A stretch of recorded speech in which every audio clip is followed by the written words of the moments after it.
Consumerism is driven by crisis. പ്രതിസന്ധികളാണ് ഉപഭോഗ സംസ്കാരത്തെ മുന്നോട്ട് നയിക്കുന്നത്.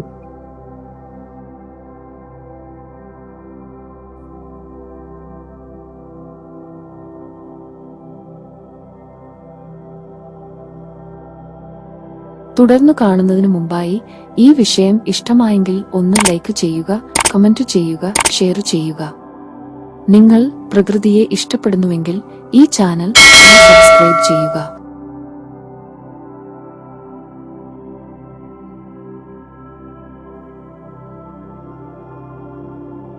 ഏവർക്കും നമസ്കാരം. ശുഭകരമാകട്ടെ, ദിനം സന്തോഷകരമാകട്ടെ, സൗഖ്യകരമാകട്ടെ, അനുഭവങ്ങളും അനുഭൂതികളും നമ്മെ ഏവരെയും നയിക്കുമാറാകട്ടെ. നമുക്കറിയാം, നമ്മളെല്ലാവരും ജീവിക്കുന്നത് ഉപഭോഗ സംസ്കാരത്തിന്റെ ഒരു ലോകത്താണ്.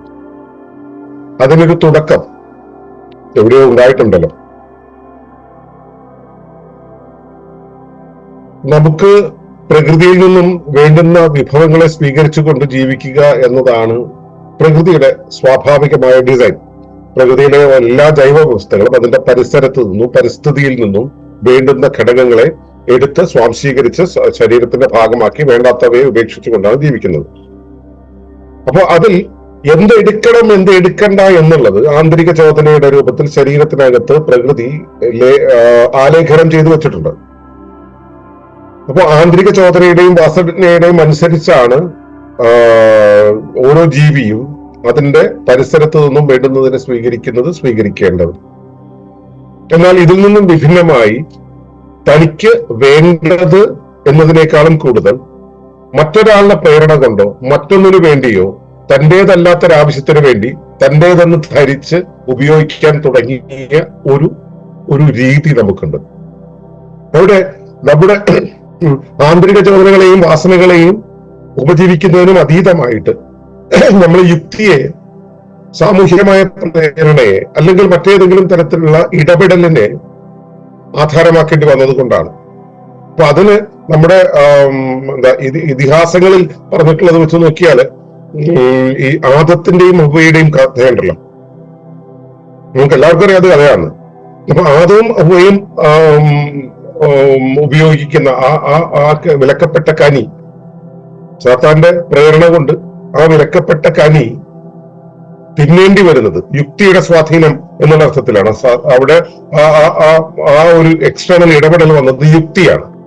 ആ യുക്തിയുടെ ഇടപെടൽ കൊണ്ടാണ് അവിടെ ആ വിലക്കപ്പെട്ട കനി ഉണ്ടാകേണ്ടി വന്നത്. അപ്പൊ ആ യുക്തിയുടെ ഇടപെടൽ എന്നുള്ളത് അവിടെ ഉണ്ടായപ്പോ മുതൽ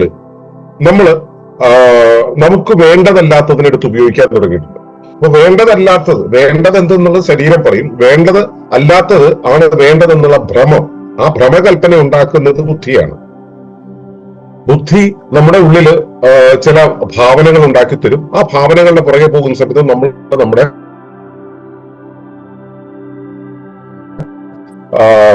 പരിധി വിട്ട് യാത്ര ചെയ്യും. അങ്ങനെയാണ് നമ്മൾ പതുക്കെ വസ്ത്രധാരണം ഇങ്ങനെയുള്ള കാര്യങ്ങളൊക്കെ കയറിയത്. ഇപ്പൊ വിലക്കപ്പെട്ട കനി എന്നുള്ള കാര്യം ഒരു സിമ്പിൾ ആയിട്ട് എടുക്കുക. നമ്മൾ യുക്തിയെ ആശ്രയിക്കാൻ തുടങ്ങിയതിനു ശേഷമാണ് നമ്മുടെ ആ ഒരു വികാസത്തിൽ അല്ലെങ്കിൽ നമ്മുടെ പരിണാമത്തില് നമ്മൾ വല്ലാതെ മറ്റു ജീവികളിൽ നിന്ന് വ്യത്യസ്തനായിട്ട് നമ്മൾ വല്ലാതെ ഉപഭോഗം ചെയ്യാൻ തുടങ്ങിയത് എന്ന് വേണം മനസ്സിലാക്കാൻ. മനുഷ്യരെ മറ്റു ജീവികളിൽ നിന്ന് വ്യത്യസ്തരാക്കുന്നത് മൂർത്തരൂപങ്ങളില്ലാതെ ഭാവന ചെയ്യാനും ഭാവന ചെയ്യുന്നതിന് മൂർത്തവൽക്കരിക്കാനുമുള്ള അവന്റെ ശേഷിയാണ്. ആ ശേഷി മനുഷ്യനാണ് വിശിഷ്യ ഉള്ളത്. അപ്പൊ ആ ശേഷി ഉപയോഗിച്ചുകൊണ്ട് അവൻ ഇങ്ങനെ പലതും ഉണ്ടാക്കി വരുന്ന സമയത്ത് അവന്റെ മുന്നിലുള്ള പ്രകൃതിയിൽ നിന്നും അവന് വേണ്ടുന്ന വിഭവങ്ങളെ അവന്റെ വാസനയും ചോദനയും ആധാരമാക്കി സ്വീകരിച്ച് അനുരൂപണം ചെയ്ത് ജീവിച്ചു പോവുക എന്നതിനും അപ്പുറത്തേക്ക് അവന്റെ ഭാവനയിൽ ഉണരുന്ന കാര്യങ്ങൾ, അത് വാസനയിൽ ഉണരുന്നതല്ല, ഭാവനയിൽ ഉണരുന്ന കാര്യങ്ങളെ ഉപയോഗിച്ചുകൊണ്ട്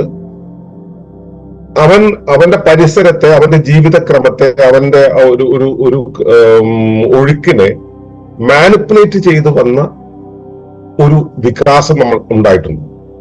ആ വികാസമാണ് മനുഷ്യരാശിയെ മറ്റുള്ളവരിൽ നിന്ന് വ്യത്യസ്തരായിട്ട് ഇത്രയേറെയൊക്കെ ഡെവലപ്പ് ചെയ്ത് കൊണ്ടുവന്നത്. ഈ ഡെവലപ്മെന്റ് എന്ന് പറയുന്നത് യഥാർത്ഥത്തിൽ എന്താണ്? അതിന്റെ സേഫ് സോണിൽ നിന്നും മാറ്റി നമ്മൾ വളരെ റിസ്കി ആയിട്ടുള്ള ഒരു ഇടത്തേക്ക് പോകുന്നൊരവസ്ഥ അതിലേക്ക് കൊണ്ടുപോയത്.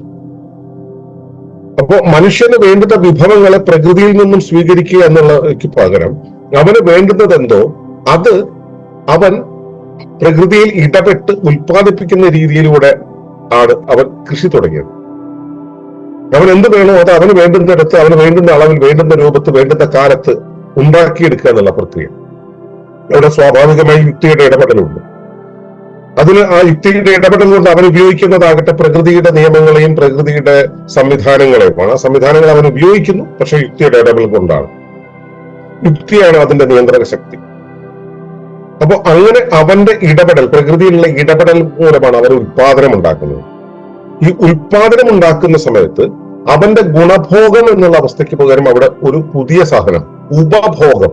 ഇവിടെ ഒരുത്തൻ ഭോഗം ചെയ്തു, പ്രകൃതിയുമായിട്ടുള്ള ഭോഗം ചെയ്തു കഴിഞ്ഞ് അതിന്റെ ഭാഗമായിട്ടുള്ള ഉൽപാദനം ഉണ്ടാകുന്ന സമയത്ത് ആ ഉൽപാദനത്തെ ഈ ആദ്യത്തേതിന് ചേർന്ന് കൊണ്ടുള്ള ഒരു ഭോഗമായിട്ട്, ഉപഭോഗമായിട്ട് ഉപയോഗിച്ചു തുടങ്ങുന്നതോടുകൂടിയാണ് മനുഷ്യൻ ഉപഭോഗത്തിലേക്ക് കയറുന്നത്. ഗുണഭോഗത്തിന് പകരം ഉപഭോഗത്തിലേക്ക് കയറുന്നത്. അപ്പൊ പ്രകൃതിയിലെ ആ സ്വാഭാവിക സംവിധാനത്തെ മറികടക്കാൻ അവൻ ഉപയോഗിച്ച യുക്തി അവനെ ഉപഭോഗത്തിലേക്ക് എത്തിച്ചു. ഈ ഉപഭോഗം എന്നുള്ളത് ചെയ്തു തുടങ്ങിയപ്പോൾ മുതൽ അവൻ ഈ ഉൽപാദകനെ ആശ്രയിച്ചു തുടങ്ങി. ഉൽപാദകനെ ആശ്രയിച്ചു തുടങ്ങുന്ന സമയത്ത് ഉൽപ്പാദിപ്പിക്കപ്പെട്ട വിഭവങ്ങൾ അവൻ പരമാവധി സംഭരിക്കാനും സ്വീകരിക്കാനും സ്വായത്തമാക്കാനും തുടങ്ങി. അവൻ പരമാവധി ഉപയോഗിക്കാൻ തുടങ്ങി. ഉപയോഗിച്ചതിന്റെ മിച്ചം വെക്കുന്നത് ഇവൻ മറ്റുള്ളവർക്ക് കൊടുക്കാൻ തുടങ്ങി.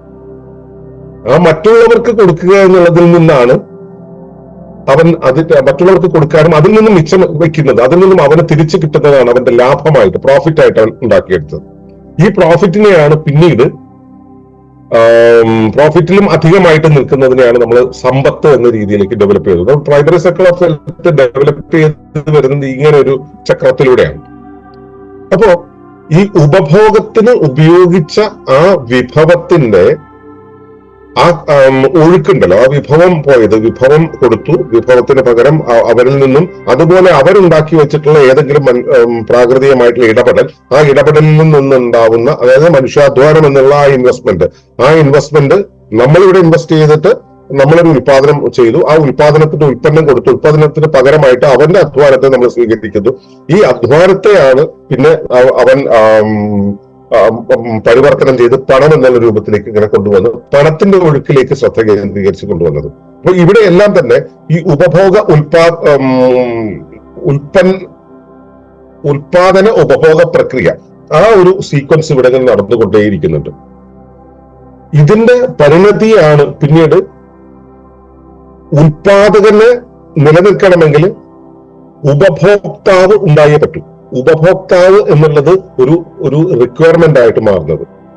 അങ്ങനെയാണ് അതൊരു സംസ്കാരമായി മാറിയാൽ മാത്രമേ ഇവിടെ അതിന് നിലകൊള്ളാൻ കഴിയുള്ളൂ എന്നുള്ളത് കൊണ്ട് ഈ പണത്തിന്റെ അല്ലെങ്കിൽ മനുഷ്യാധ്വാനത്തിന്റെ ആ ഒഴുക്കുണ്ടല്ലോ, അതായത് ഞാൻ അധ്വാനിക്കുന്നു, അതിൽ നിന്ന് ഞാൻ ഉൽപ്പാദിപ്പിക്കുന്നു, ഉൽപാദനം ചെയ്ത വസ്തുവിനെ ഞാൻ കൊടുക്കുമ്പോൾ അതിന് പ്രത്യുപകാരമായിട്ട് ഞാൻ അയാളുടെ അധ്വാനത്തെ വായിക്കുന്നു.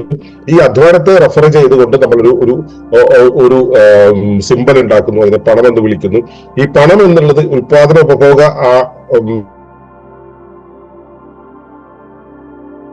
ചാനലിലൂടെ കടത്തി ഉപഭോഗം ചെയ്യുന്നതിനുണ്ടാവുകയും അവരത് ഉപയോഗിക്കുന്ന സമയത്ത് നമ്മിലേക്ക് മനുഷ്യാധ്വാനത്തിന് റെപ്രസെന്റ് ചെയ്യുന്ന പണം നമ്മിലേക്ക് ഒഴുകി വരികയും ചെയ്യുന്ന, സമ്പത്ത് നമ്മളിലേക്ക് ഒഴുകി വരികയും ചെയ്യുന്ന ഒരു രീതി മനുഷ്യന്റെ യുക്തി ഉരുവാക്കിയെടുത്തു. കാലങ്ങൾ കൊണ്ട് ഉണ്ടാക്കിയെടുത്തതാണെങ്കിൽ അത് ഉണ്ടാക്കിയെടുത്തു. അപ്പോ ഉപഭോഗം ചെയ്യുക എന്നുള്ള ഒരു പ്രക്രിയയിലൂടെയാണ് ഈ ഒരു സിസ്റ്റം ഡെവലപ്പ് ചെയ്യുന്നത്. അപ്പൊ ഞാൻ ചെയ്യുന്ന ഒരു പ്രക്രിയക്ക് ഒരു പരിമിതിയുണ്ട്. അതിലെനിക്ക് കൂടുതൽ ചെയ്യാൻ കഴിയണമെന്നുണ്ടെങ്കിൽ എനിക്ക് എന്റെ പ്രവൃത്തിയെ ഒരു ലിവറേജിലൂടെ കൊണ്ടുപോകണം. എന്ന് വെച്ചാൽ ഞാൻ ഒരു അധ്വാനം ചെയ്യുമ്പോൾ എനിക്ക് 10 അധ്വാനത്തിന്റെ ഫലം കിട്ടണം. അപ്പൊ അങ്ങനെ കിട്ടണമെങ്കിൽ എനിക്ക് കൂടുതൽ അധ്വാനത്തിന്റെ റെപ്രസെന്റേഷൻസ് എന്റെ കയ്യിലേക്ക് വരണം. അതാണ് സമ്പത്ത് എന്ന് പറയുന്നത്. ആ സമ്പത്ത് എന്റെ ഉള്ളിലേക്ക് വരുന്ന സമയത്ത് സ്വാഭാവികമായിട്ടും ഞാൻ അതിൽ നിന്നും നേടുകയാണ് ചെയ്യുന്നത്. അപ്പോ എന്റെ ഉള്ളിലേക്ക് സമ്പത്ത് കൂടുതൽ വരണമെങ്കിൽ എന്റെ ഉള്ളിൽ അധ്വാനിക്കാനുള്ള ആളുകൾ ഉണ്ടാവണം, എന്റെ കീഴിൽ ഉൽപാദനം നടക്കണം, എന്റെ കീഴിൽ ഉപഭോഗം നടക്കണം. ക്ലിയർ ആണോ? നെറ്റ് ഓക്കെ ആണോ? ഓക്കെ. അപ്പോ എന്റെ ഉള്ളിൽ ക്ലിയർ ആയിട്ട് ഓക്കെ. അപ്പൊ എന്റെ ഉള്ളിൽ ഇതെല്ലാം നടക്കണം. അപ്പൊ ഇതെല്ലാം നടക്കണം എന്നുണ്ടെങ്കിൽ ഉപഭോഗം കൃത്യമായിട്ട് നടക്കണം. ഉപഭോഗം നടക്കണമെങ്കിൽ എന്താണ് ചെയ്യേണ്ടത്? ഉപഭോഗത്തിനൊരു കാരണമുണ്ടാകും. ഉപഭോഗത്തിന് കാരണമുണ്ടാകണമെങ്കിൽ നീ ഇപ്പോൾ കഴിക്കുന്ന ഭക്ഷണം പോരാ എന്ന ബോധ്യം അവിടെ ഉണ്ടാക്കണം. പോരാ എന്നുള്ള ബോധ്യം നമ്മൾ സാധാരണ രീതിയിൽ ഇപ്പൊ ഈ ആധുനിക കാലത്ത് പറഞ്ഞുണ്ടാക്കുന്നുണ്ട്. അത് ഒരു യുദ്ധതന്ത്രമാണ്. നമ്മൾ ഈ തെറ്റായിട്ടുള്ള വാർത്തകൾ പ്രചരിപ്പിക്കുക എന്നുള്ളത് ഒരു യുദ്ധതന്ത്രമാണ്. അപ്പൊ ആ രൂപത്തിൽ ഇവിടെ ഉണ്ടാവുന്നുണ്ട്. കിംവദന്തി എന്നുള്ളത് ഒരു യുദ്ധതന്ത്രമാണ്. നേരത്തെ അങ്ങനെയല്ല. ഇപ്പോഴും ചെയ്തു വരുന്ന കാര്യം ഒരു ക്രൈസിസ് ഉണ്ടാക്കുക, ഒരു പ്രതിസന്ധി ഉണ്ടാക്കുക. നിനക്ക് ഭക്ഷണമില്ല എന്നുള്ള അവസ്ഥ എത്തിക്കുക. നമ്മളുള്ള ഭക്ഷണം എടുത്ത് കത്തിച്ച് കളയുന്നു. ഭക്ഷണമില്ല എന്നുള്ളൊരു അവസ്ഥ വരുന്നു. അപ്പോൾ ഭക്ഷണമില്ലാത്തൊരവസ്ഥ വരുമ്പോൾ ആളുകൾ പരക്കമ്പായി. അപ്പോൾ പെട്ടെന്ന് ഭക്ഷണം ഉണ്ടാക്കാവുന്ന കുറച്ച് വിത്തുകൾ നമ്മളെ തന്നു കഴിഞ്ഞാൽ നമ്മൾ അതിട്ട് കാര്യങ്ങൾ ചെയ്യും. അതല്ലെങ്കിലും നമ്മൾ ഉൽപ്പാദിപ്പിക്കുന്ന അല്ലെങ്കിൽ നമ്മൾ ഉൽപ്പാദിപ്പിച്ച് വെച്ചിട്ടുള്ള കുറച്ച് ഭക്ഷ്യവസ്തുക്കൾ മാർക്കറ്റിൽ എത്തിക്കണമെങ്കിൽ നിലവിൽ അവൈലബിൾ ആയിട്ടുള്ള ഭക്ഷ്യവസ്തുക്കളെ ഇല്ലാതാക്കി കഴിഞ്ഞിട്ടുണ്ടെങ്കിൽ ഒരു ക്രൈസിസ് ഉണ്ടായി കഴിഞ്ഞിട്ടുണ്ടെങ്കിൽ ഈ നമ്മൾ ഉണ്ടാക്കുന്ന ഉൽപ്പന്നത്തിന് ഉപഭോക്താക്കൾ ഉണ്ടാവും. നമ്മളിത് കഴിഞ്ഞ ഒരു ദിവസം നമ്മൾ ആയുധങ്ങളെ കുറിച്ച് പറഞ്ഞിരുന്നു. ഈ ആയുധങ്ങൾ എന്നുള്ളത് ആരൊക്കെ ഉൽപ്പാദിപ്പിക്കുന്നു, അത് ആരെ കൊണ്ട് ഉപഭോഗം ചെയ്യിക്കണം. ഉപഭോഗം ചെയ്യിക്കണമെങ്കിൽ അതിനുവേണ്ടി ക്രൈസിസ് അപ്പുറത്തുണ്ടാക്കണം. ഈ ക്രൈസിസ് ആണ് ഈ ഉപഭോഗത്തിന് കാരണമാകുന്നത്. ഉപഭോഗമാണ് ഉൽപാദനത്തിന് കാരണമാണ്. ഉൽപാദനമാണ് ഈ മണി എന്നുള്ള സംഭവത്തിന്, സമ്പത്ത് എന്നുള്ള സംഭവത്തെ ഒഴിവാക്കാനായിട്ട്, തന്നിലേക്ക് സ്വാംശീകരിക്കാനായിട്ട് ഇവർ ഉപയോഗിക്കുന്നു. ഇപ്പോ നമ്മുടെ ഉള്ളില് പണം വന്നു ചേരണമെങ്കിൽ, ഞാനൊരു ഭിഷഗ്വരനാണെന്നിരിക്കട്ടെ, ഭിഷഗ്വരന്റെ ധർമ്മം എന്താണ്? ആരോഗ്യം സംരക്ഷിക്കുക എന്നുള്ളതാണ്, രോഗമുണ്ടാവുക എന്നുള്ളതല്ല. ഭിഷഗ്വരന്റെ ധർമ്മം എന്നുവെച്ചാൽ പ്രൊഫഷനെ കുറിച്ച് പറയുകയാണെങ്കിൽ ഒരു ഭിഷഗ്വരന്റെ ധർമ്മം എന്നുള്ള ആരോഗ്യത്തെ സംരക്ഷിക്കുക എന്നുള്ളതാണ്. ഇവിടെ ആരോഗ്യ സംരക്ഷണത്തിന് പകരം അയാൾക്ക് എക്സിസ്റ്റ് ചെയ്യണമെങ്കിൽ ഇവിടെ കൂടുതൽ ഡിസീസസ് ഉണ്ടാവണം, കൂടുതൽ രോഗങ്ങൾ ഉണ്ടാവണം. അപ്പോ രോഗങ്ങളെ ഒഴിവാക്കുന്ന ഒരു അവസ്ഥ ഉണ്ടാക്കിയാൽ, അത്തരം ഒരു പ്രതിസന്ധി ഉണ്ടാക്കിയാൽ കൂടുതൽ ആളുകൾ രോഗാതുരരാവുകയും ആശുപത്രിയെ അല്ലെങ്കിൽ ഈ ഭിഷഗ്വരനെ സമീപിക്കുകയും ചെയ്യും. ഭിഷഗ്വരന് അതിൽ നിന്നും കൂടുതൽ വരുമാനം ഉണ്ടാക്കാൻ കഴിയും. നിങ്ങൾക്ക് അറിവില്ല, അറിവിന് പകരം വയ്ക്കാൻ എന്റെ കയ്യിൽ അറിവുണ്ട്, നിങ്ങൾക്ക് അറിവില്ലാത്തതിന് പകരം വയ്ക്കാൻ എന്റെ കയ്യിൽ അറിവുണ്ട് എന്ന ധാരണ നിങ്ങളിലേക്ക് തന്നു കഴിഞ്ഞാൽ എന്റെ അറിവ് വാങ്ങാനായിട്ട് നിങ്ങൾ പണം എനിക്ക് തരും. അതുപോലെ നിങ്ങളുടെ ഉള്ളിൽ എന്തില്ല എന്നൊരവസ്ഥ എനിക്ക് സൃഷ്ടിക്കാൻ കഴിയുമോ അതിനനുസരിച്ച് എന്നിലേക്ക് പണം ഒഴുകും. അപ്പോ പണത്തിന്റെ ഒഴുക്ക് ഉണ്ടാക്കാൻ വേണ്ടിയിട്ടാണ്, അത് കുറച്ചു പേരിലേക്ക് മാത്രമായിട്ടാണെങ്കിലും ശരി, പണം ഒഴുകി നടക്കണം. ആ ഒഴുകി നടക്കൽ ഉണ്ടാകണമെങ്കിൽ ഉപഭോഗ പ്രക്രിയ, ഉപഭോഗ സംസ്കാരം ഇവിടെ കൃത്യമായിട്ട് ഉയർന്ന് പ്രവർത്തിച്ചു കൊണ്ടേയിരിക്കണം. ഈ പ്രവർത്തനം നടക്കണമെങ്കിൽ ഇവിടെ ക്രൈസിസ് എന്നുള്ള സാധനം നിലനിന്നു പോയിക്കൊണ്ടേയിരിക്കണം. അപ്പൊ ഒരു ക്രൈസിസ് കഴിയുമ്പോൾ മറ്റൊരു ക്രൈസിസ് കഴിയുമ്പോൾ വേറൊരു ക്രൈസിസ്. നിങ്ങൾ എപ്പോഴെങ്കിലും ശ്രദ്ധിച്ചിട്ടുണ്ടോ? ഇവിടെ ശാന്തമായിട്ടുള്ള ഒരു അവസ്ഥ എവിടെയാണ് ഉള്ളത്? പ്രകൃതിയിൽ തന്നെ ഒരു അവസ്ഥയില്ല. എപ്പോഴും ചെറിയൊരു അശാന്തി ഉണ്ടാകുമ്പോൾ അതിലേക്ക് ഒഴുകി പോകും. പക്ഷെ നമ്മുടെ ജീവിതത്തെ ഭംഗിയായിട്ട് ബാലൻസ് ചെയ്ത് കൊണ്ടുപോകാനായിട്ട് നമ്മൾ പറയുന്ന രീതി എന്താ?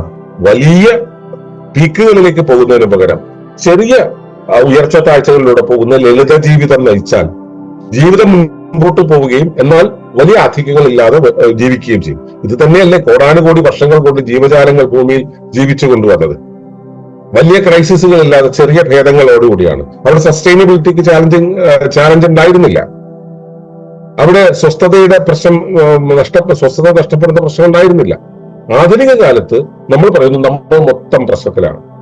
നമുക്ക് ആരോഗ്യ പ്രശ്നങ്ങൾ, ആ പ്രശ്നം ഈ പ്രശ്നം, നമുക്ക് കുടുംബ പ്രശ്നം അല്ലെങ്കിൽ ഗാർഹിക പ്രശ്നം, ഒരുപാട് പ്രശ്നങ്ങൾ നമുക്ക് ഉണ്ടാക്കി തരുന്നു. യഥാർത്ഥത്തിൽ ഈ പ്രശ്നങ്ങൾ ഉള്ള പ്രശ്നങ്ങളാണോ? അല്ല. വളരെ ഈസി ആയിട്ട് കുറച്ച് ഓലയും കുറച്ച് മറ്റേ മരക്കഷ്ണങ്ങളും ഉണ്ടെങ്കിൽ അല്ലെങ്കിൽ തടിക്കഷ്ണങ്ങളും ഉണ്ടെങ്കിൽ നമുക്കൊരു വീടുണ്ടാക്കി താമസിക്കാം. പക്ഷെ നമ്മുടെ വീടിന്റെ സങ്കല്പം അങ്ങനെയാണോ? അല്ല. ഈ സങ്കല്പങ്ങളെ പുനർനിർവചിച്ചുകൊണ്ടാണ് നമ്മളെ പുതിയ ക്രൈസിസുകൾ ഉണ്ടെന്ന് നമ്മളെ ബോധിപ്പിക്കുന്നത്. ഈ ക്രൈസിസുകളാണ് വെൽത്തിന്റെ മൂവ്മെന്റിന് വേണ്ടി കാരണമാകുന്നത്. വെൽത്ത് അല്ലെങ്കിൽ റിസോഴ്സസിന്റെ മൂവ്മെന്റിന് കാരണമാകുന്നത്. റിസോഴ്സസിന്റെ മൊബിലൈസേഷൻ നടക്കുന്ന സമയത്താണ് വെൽത്തിന്റെ ട്രാൻസാക്ഷൻ നടക്കുക. അങ്ങനെയാണ് മണിയുടെ ട്രാൻസാക്ഷൻ നടക്കുക. അങ്ങനെയാണ് വെൽത്ത് ഒരിടത്തേക്ക് അക്യുമുലേറ്റ് ചെയ്യുക. അപ്പൊ ഈ രീതിയിൽ ഈ വെൽത്തിന്റെ അക്യുമുലേഷൻ ഉണ്ടാകണമെങ്കിൽ ഉപഭോഗ സംസ്കാരം നിലനിൽക്കണം. ഉപഭോഗ സംസ്കാരം നിലനിൽക്കണമെങ്കിൽ ഇവിടെ ക്രൈസിസ് ഉണ്ടാവണം. ക്രൈസിസ് മാനേജ്മെന്റ് എന്നുള്ള ഒരു ടേം ഉണ്ടല്ലോ.